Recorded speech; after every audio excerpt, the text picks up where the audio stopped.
Hello दोस्तों, Shekhar Rajput channel में आप सभी लोगों का स्वागत है। आइए, जैसा कि आप लोग जानते हैं 16 फरवरी से 2023 से बोर्ड एग्जाम शुरू हो रहा है। तो क्लास 10th की हिंदी देखते हैं और हिंदी में हम लोग काव्य संकलन देखते हैं, ठीक है ना। पद्य साहित्य देखते हैं, पद्य साहित्य का इतिहास, हिंदी पद्य साहित्य का इतिहास। बिल्कुल यही प्रश्न आएंगे, बिल्कुल यही प्रश्न आएंगे, दूसरे प्रश्न नहीं आएंगे, इसमें कोई दो राय नहीं है। इसलिए आप इसे भली भांति पढ़ लीजिए, बिल्कुल यही प्रश्न आएंगे। देखिए, पहला प्रश्न है कि हिंदी पद्य साहित्य के इतिहास को किन किन कालों में बांटा गया है। जी हाँ, हिंदी पद्य साहित्य के इतिहास को किन किन कालों में बांटा गया है।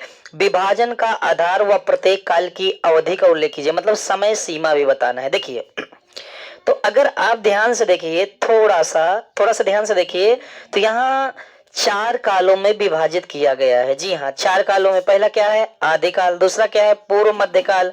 तीसरा क्या है, उत्तर मध्यकाल। और अगला क्या है, आधुनिक काल। आप एक चीज और देख सकते हैं कि यहाँ कोष्टक में एक दूसरा नाम लिखा हुआ है। इसका मतलब क्या है, इसका मतलब ये है कि आदिकाल को वीरगाथा काल के नाम से जानते हैं, यानी आदिकाल का दूसरा नाम क्या है, वीरगाथा काल।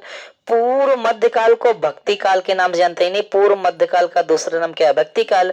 उत्तर मध्यकाल को रीति काल के नाम से जानते हैं, इसका मतलब दूसरा नाम रीति काल है। और आधुनिक काल को आधुनिक काल के ही नाम से जानते हैं। तो देखिए, हो सकता है पेपर में पूछ ले कि आदिकाल का दूसरा नाम क्या है, तो आदिकाल का दूसरा नाम क्या है, वीरगाथा काल। तो आप याद कर लीजिए अवि, यानी आदिकाल वीरगाथा काल। अवि, अवि मतलब आदिकाल वीरगाथा काल। फिर आप याद कर लीजिए पूर्व भक्ति, पूर्व का मतलब पूर्व मध्य काल और भक्ति मतलब भक्ति काल। फिर आप याद कर लीजिए उत्तरी, क्या याद कर, उत्तरी उत्तरी उत्तरी, तो उत्तर से उ से हो जाएगा उत्तर मध्य काल और री से हो जाएगा रीति काल। फिर आधुनिक काल और आधुनिक काल। तो समझ में आया। तो हिंदी पद्य साहित्य के इतिहास को चार भागों में बांटा गया, आदिकाल, पूर्व मध्य काल, उत्तर मध्य काल, आधुनिक काल। आदिकाल का दूसरा नाम वीरगाथा काल, पूर्व मध्य काल का दूसरा नाम भक्ति काल, उत्तर मध्य काल का दूसरा नाम रीति काल और आधुनिक काल का दूसरा नाम आधुनिक काल। या दूसरी बात, आदिकाल कब से कब तक चला, 743 से 1343। फिर पूर्व मध्यकाल 1343 से 1643। उसके बाद उत्तर मध्यकाल 1643 से 1843 और आधुनिक काल 1843 से आज तक चल रहा है। तो आप सीरियल में याद कर लीजिए, आदिकाल, पूर्व मध्यकाल, उत्तर मध्यकाल, आधुनिक काल। और इन्हीं का दूसरा नाम याद कर लीजिए, वीरगाथा काल, भक्ति काल, रीति काल, आधुनिक काल। फिर इसको याद कर लीजिए, 743 से 1343, 1343 से 1643, 1643 से 1843 और 1843 से अब तक, ठीक है ना। तो दूसरा नाम भी पूछ सकता है इसका, इसकी समय सीमा पूछ लेगा और बिल्कुल पेपर में पूछेगा, बिल्कुल आएगा, इसमें कोई दो राय नहीं है, ठीक है ना। आएगा आएगा आएगा, नहीं आया है आएगा नहीं आया है। चलिए आगे देखते हैं कि एक प्रश्न है यहाँ, वीरगाथा काल के प्रमुख कवियों के नाम तथा उनकी रचनाओं के नाम लिखे। जी हाँ, वीरगाथा काल के कवियों के नाम तथा उनकी रचनाओं के नाम। इसमें से भी प्रश्न एक से नहीं एक दो आया है। देखिए, वीरगाथा काल के कवियों के नाम पूछा है, उनकी रचना देखिए। कवि है दलपति विजय, इनकी रचना क्या है, खुमान नासो। कवि है चंद्र वरदाई, इनकी रचना है पृथ्वीराज रासो। कवि है सारंगधर, इनकी रचना है हमीर रासो। कवि है नल्ल सिंह विजयपाल रासो। कवि है जगनिक परमाल रासो। तो ये प्रश्न आया है, ठीक है ना। तो हो जाएगा शॉर्टकट में दखो यानी दलपति विजय खुमान नासो। ये हो जाएगा चपरी यानी चंद्र वरदाई पृथ्वीराज रासो। ये हो जाएगा साह यानी सारंगधर हमीर रासो। ये हो जाएगा नवी, क्या हो जाएगा, नल्ल सिंह विजयपाल रासो। ये हो जाएगा जप यानी जगनिक परमाल रासो। याद हो गया कि नहीं याद हो गया, दलपति विजय खुमान नासो, चंद्रवरदाई पृथ्वीराज रासो, सारंगधर अमीर रासो, नल सिंह विजयपाल रासो, जगनिक परमाल रासो। तो आप ये पहला शब्द याद कर लीजिए, दलपति विजय दखु खुमान नासो, चपरी चंद्रवरदाई पृथ्वीराज रासो, साह सारंगधर अमीर रासो, नवी नल सिंह विजयपाल रासो और जगनिक परमाल रासो। ये हो गई आपकी रचना है। बात समझ में आ रही है। अगर समझ में आ रही तो ये प्रश्न पेपर में आया है, बिल्कुल 100% पेपर में आया है, बिल्कुल। पूर्व मध्यकाल या भक्ति काल, भाई पूर्व मध्यकाल का दूसरा नाम क्या है, भक्ति काल। तो पूर्व मध्यकाल या भक्ति काल की विशेषता बताना है। अच्छा, कभी कभी विशेषता के अलावा प्रवृत्तियां पूछ लेता है, तो प्रवृत्तियां का दूसरा नाम विशेषता है। तो लड़के परेशान हो जाते हैं, यार प्रवृत्तियां क्या है। तो चाहे प्रवृत्तियां पूछे और चाहे विशेषता पूछे, चाहे प्रवृत्तियां पूछे चाहे विशेषता पूछे, दोनों एक ही चीज है। तो देखिए, पूर्व मध्यकाल या भक्ति काल की, तो देखिए पूर्व मध्यकाल या भक्ति काल की विशेषता क्या है, निम्न विशेषता देखिए। भक्ति भावना, क्या है भक्ति भावना, गुरु की महिमा, रहस्य की भावना, अहंकार का त्याग।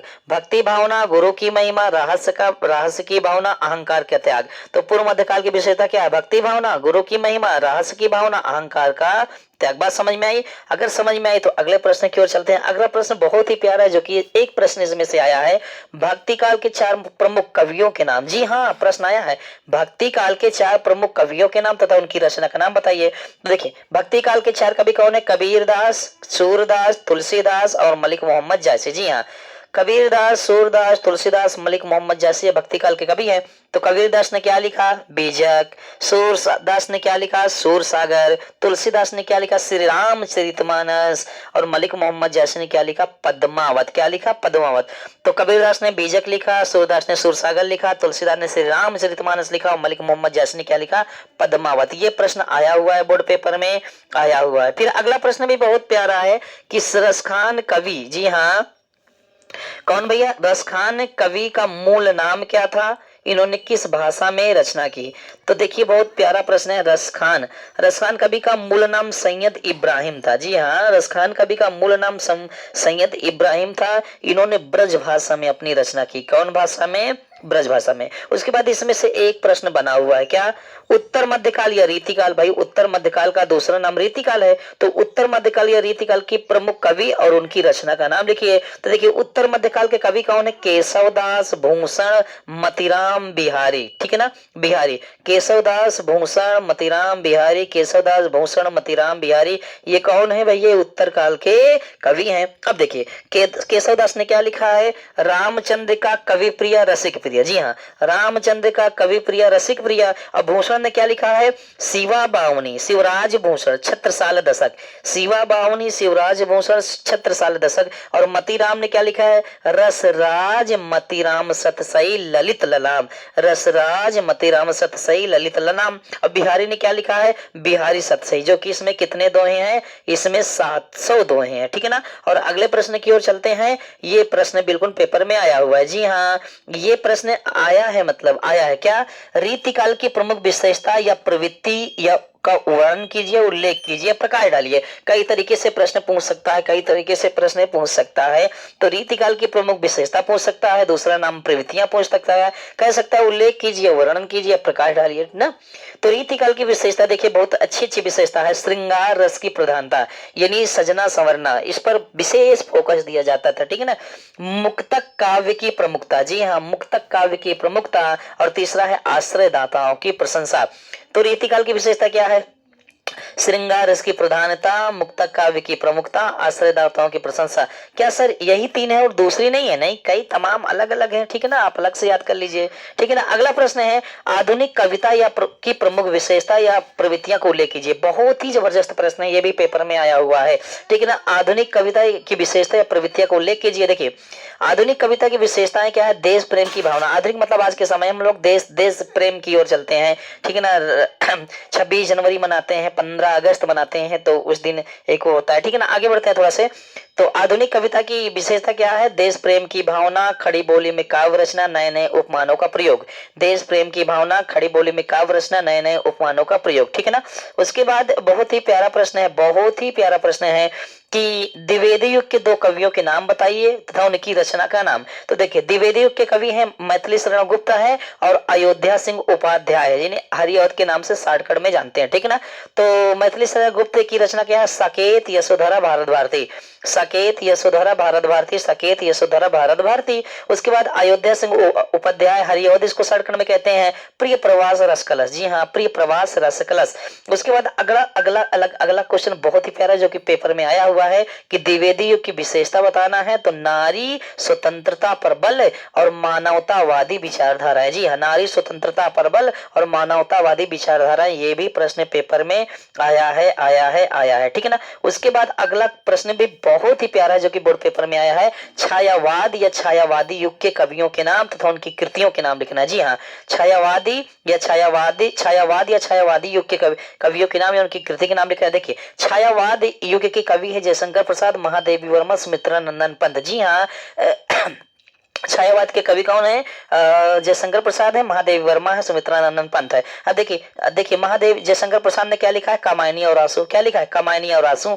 और महादेवी वर्मा ने क्या लिखा है? महादेवी वर्मा ने लिखा है यामा और दीपशिखा। जी हाँ, यामा और दीपशिखा। सुमित्रानंदन पंत ने लिखा है लोकायतन। क्या लिखा है? लोकायतन। ये इसमें से एक प्रश्न आया है बोर्ड पेपर में, बिल्कुल आया है, बिल्कुल आया है, ठीक है ना। अब अगला प्रश्न भी बहुत अच्छा प्रश्न है। प्रयोगवादी धारा के कवि या इनकी एक रचना का नाम लिखिए। देखिए प्रयोगवादी धारा के कवि हैं अज्ञेय, ठीक है ना, अज्ञेय और धर्मवीर भारती, ठीक है ना, धर्मवीर भारती। अज्ञेय ये शॉर्ट का नाम है, ठीक है ना।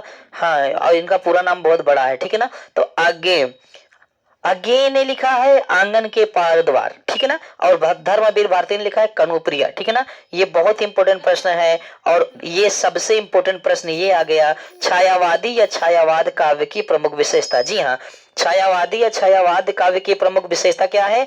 प्रेम सौंदर्य का चित्रण, रहस्यवादी भावना, प्राकृतिक का मानवीकरण, प्राकृतिक का मानवीकरण। ये प्रश्न आया है। और देखिए प्रयोगवादी कविता या काव्य धारा की विशेषता लिखिए, ये भी प्रश्न आया है। तो कुंठा और निराश स्वर। जी हाँ, कुंठा और निराश स्वर, मुक्तक शैली का प्रयोग, छंद योजना में नवीनतम। ये प्रश्न बिल्कुल इंपॉर्टेंट है, आए हैं। आप एक दो बार इसे सुनते जाइए, आपको याद हो जाएंगे। और चंद्रशेखर मेरा नाम है, और माँ गायत्री कोचिंग सेंटर मनोरम भी चलती है। आप लोग अगर आसपास से 5-10 किलोमीटर पे हैं तो क्लास ले सकते हैं। 15 फरवरी से नया बैच भी स्टार्ट है, ठीक है ना। और कोई समस्या है तो उसको बताएंगे तो सॉल्व किया जाएगा। तो आप लोग इससे पढ़ते जाइए। और हम ये बोर्ड एग्जाम समाप्त होने वाला है, तो इस बोर्ड एग्जाम के बाद जब हम सिलेबस पढ़ाएंगे हाई स्कूल का या नौ का, तो बिल्कुल सीरियल में लेसन बाय लेसन 1 2 3 4 करके हम पढ़ाएंगे। और यदि आप चैनल पे नए हैं तो चैनल को सब्सक्राइब, शेयर, लाइक, कमेंट करना शुरू कर दीजिए, और शेयर करना शुरू कर दीजिए, और अपने दोस्तों से बताना शुरू कर दीजिए। हालांकि बोर्ड एग्जाम एक दिन बाद ही बोर्ड एग्जाम लगा हुआ है, लेकिन अब ये समाप्त हो जाएगा, उसके बाद कंटिन्यू पढ़ाएंगे। ओके दोस्तों, thank you, thank you, thank you. जय माता।